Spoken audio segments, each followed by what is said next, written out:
अस्सलाम वालेकुम दोस्तों, कैसे हैं आप सब। उम्मीद है कि आप सब खैरियत से होंगे। एक नई वीडियो के साथ आपकी खिदमत में हाजिर हूँ।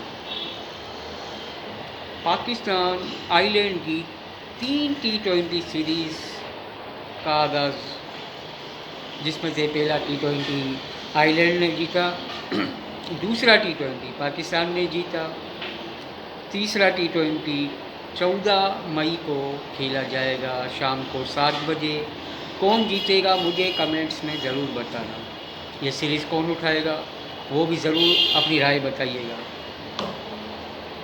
तो दोस्तों, उसके बाद है 4 T20 पाकिस्तान और इंग्लैंड के दरमियान, जो इंग्लैंड में खेली जाएगी 4 T20।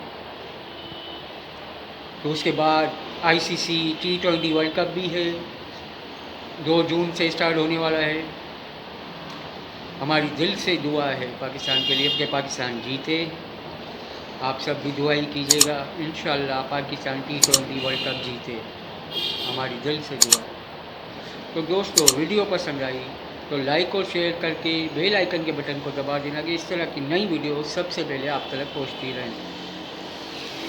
तो मुझे इजाज़त दीजिए, एक नई वीडियो के साथ फिर मिलेंगे। तब तक के लिए अल्लाह हाफिज़, दुआओं में याद।